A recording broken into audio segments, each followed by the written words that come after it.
Comment aider votre enfant à être plus courageux et booster sa confiance en lui? Récemment, je me suis replongé dans la notion de zone de confort. Alors, je ne sais pas si vous connaissez ce concept, c'est assez simple. L'idée, c'est que nous vivons tous dans une zone de confort. Cette zone de confort, c'est tout ce que nous avons l'habitude de faire. Par exemple, pour les enfants, ça peut être se brosser les dents, aller à l'école, prendre le bus, etc. Et pour nous, adultes, ça peut être conduire, aller au travail, répondre à un coup de téléphone. Toutes ces choses-là, c'est des choses que nous avons fait tellement de fois qu'elles sont maintenant dans notre zone de confort. Et ce qu'il faut comprendre, c'est que pour booster sa confiance et son estime de soi, parler, ça ne suffit pas. Il faut bien sûr passer à l'action et faire des choses, des exercices précis qui vont nous amener évidemment à sortir de cette zone de confort. Parce que le danger, c'est de rester trop longtemps dans cette zone de confort et finir par ne plus rien oser faire et tomber dans la routine finalement.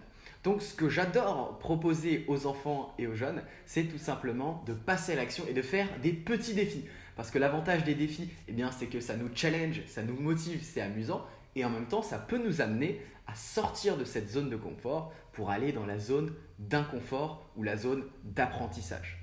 Cette zone d'inconfort, en fait, c'est la zone qui est en dehors de la zone de confort, évidemment.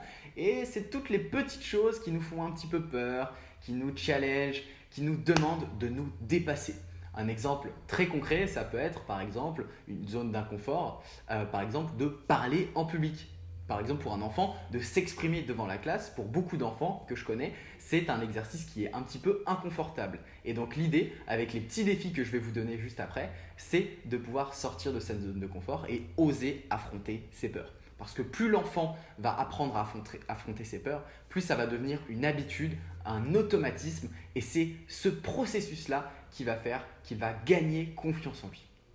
Alors, l'idée, c'est de trouver le juste milieu. C'est-à-dire qu'entre la zone de confort et la zone d'inconfort, le but, c'est de sortir progressivement avec des petits exercices et des petits challenges, mais il ne faut pas non plus pousser trop loin. Parce que si on pousse trop loin, on arrive dans la zone de panique. Et donc là, c'est beaucoup trop puissant, beaucoup trop intense et on risque de se décourager. D'accord ? Si par exemple je n'ai jamais parlé en public, le premier défi que je vais faire, ce n'est pas de parler devant 3000 personnes. Je vais d'abord commencer devant ma famille, ensuite peut-être devant ma classe, devant un groupe d'inconnus et puis dans une petite salle, etc. etc. Donc vous voyez que là, ça illustre très bien le zone de confort.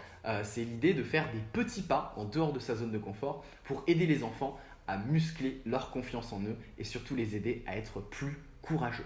Donc, moi, ce que je vous propose, c'est de vous donner une petite liste de défis, si vous êtes partant, que vous allez pouvoir proposer à vos petites pousses pour qu'elles puissent muscler leur confiance en elles. Alors, premier défi, prenez un papier et un stylo peut-être pour les noter. Je vous propose peut-être de faire un défi par jour, puisqu'il y en a 7. Vos enfants peuvent faire un défi par jour. Donc, premier défi, acheter le pain tout seul. Okay, donc l'enfant va aller à la boulangerie, il va demander du pain à la boulangère, tout simplement, assez basique. Ensuite, demandez l'heure à un inconnu dans la rue. Alors je sais qu'il y a beaucoup de petites pousses qui n'osent pas encore le faire, j'en connais, j'en accompagne certaines, mais l'idée justement c'est de se challenger et d'affronter ses peurs. Donc deuxième défi, demandez l'heure à un inconnu.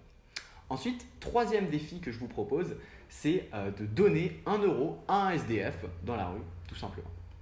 Ensuite, quatrième défi, proposer son aide aux voisins. Okay ? Donc si par exemple vous vivez en campagne ou en ville, votre enfant peut aller toquer à la porte du voisin, un voisin peut-être que vous connaissez déjà de préférence, et lui proposer son aide. Peut-être d'aller chercher des œufs, d'aller, cueillir je ne sais quoi, ou de ramener un tournevis. Okay ? L'idée c'est juste de proposer son aide peut-être à vos voisins ou à des amis à vous. Ensuite, le sixième défi, c'est de retrouver le chemin de la maison seul. Donc, mettons que vous sortez en famille, que vous allez faire des excursions ou une petite activité en extérieur, et bien sur le chemin du retour, vous pouvez regarder vos petites pousses et leur proposer de retrouver le chemin toutes seules. Alors, évidemment, peut-être qu'elles ne se rappelleront pas de tout le chemin, mais au moins l'idée de chercher, l'idée de faire l'effort, c'est ça qui va les amener peut-être à sortir de leur zone de confort et à se dire que oui, elles peuvent y arriver et que dans tous les cas, faire des efforts, c'est payant. Ensuite, le septième et dernier défi que je vous propose, c'est d'essayer un nouveau sport ou un instrument de musique ou une nouvelle activité.